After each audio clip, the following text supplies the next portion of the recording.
मेरा एक प्रश्न है, क्या हम कान्हा जी से मिल सकते हैं?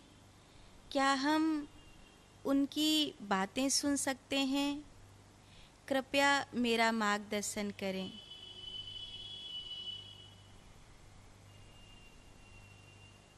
क्यों नहीं? वो हमसे दूर थोड़ी हैं।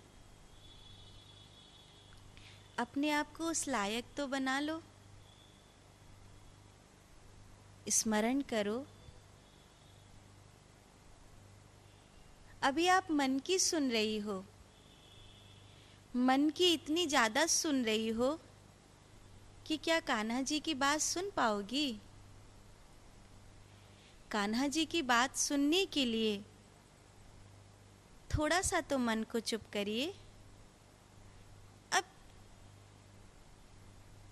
4 व्यक्ति हैं और 2 व्यक्ति धर धर धर धर बोलते जाएं, बोलते जाएं, बोलते जाएं, और आप एक व्यक्ति की तरफ देख रही हो कि मुझे उसकी सुननी है।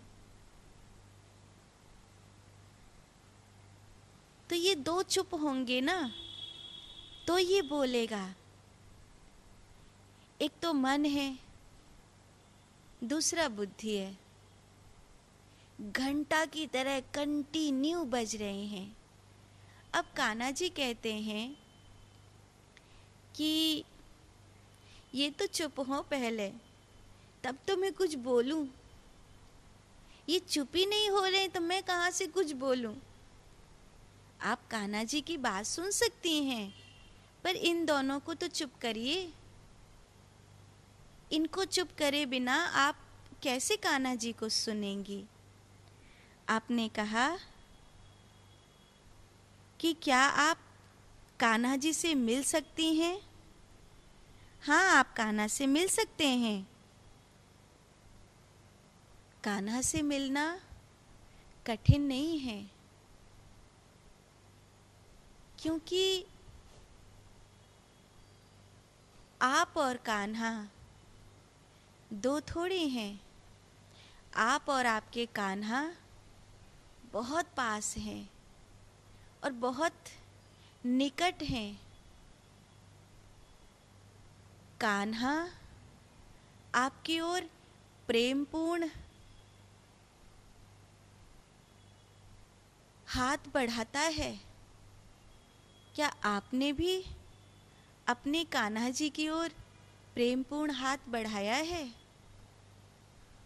शायद कहीं कोई चूक हुई होगी, शायद कहीं कोई भूल हुई होगी, तभी तो जन्मों जन्मों की इस लंबी यात्रा में वो जो आपके पास है उससे आप मिल नहीं पाए हैं।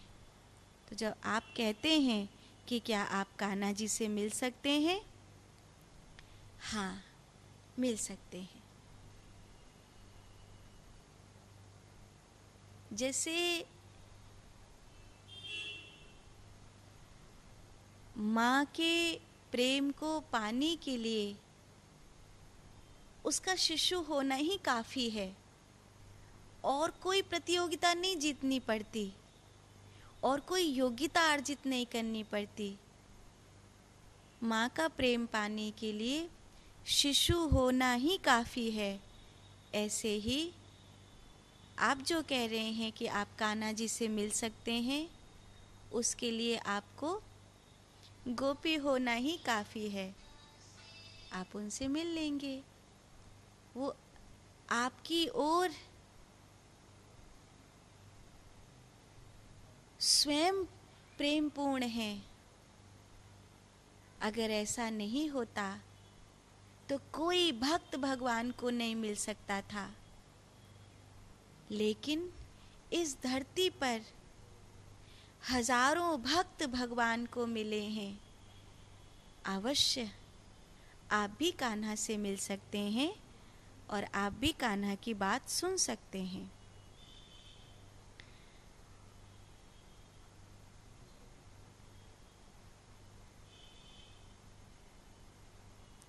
आपने अपने इस प्रश्न को कई बार लिखा है।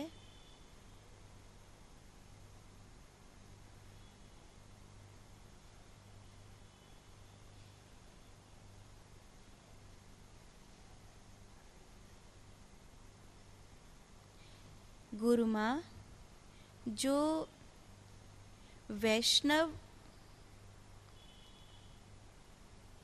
चंदन लगाया जाता है उसमें क्या लड्डू गोपाल की नाक पे भी चंदन लगाया जा सकता है?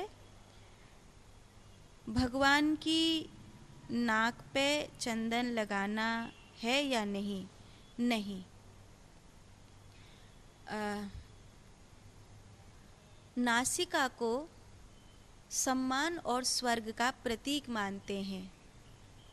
नासिका से होकर तिलक को लगाने का अर्थ कि हम अपने सम्मान और स्वर्ग को श्री यानी भगवान के चरणों में समर्पित कर रहे हैं। तिलक जो धरा जाता है, वैष्णव तिलक, ये भगवान के श्री और चरण होते हैं।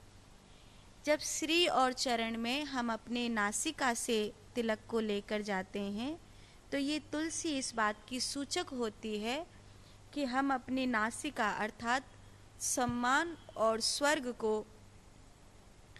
श्री चरणों में समर्पित कर रहे हैं।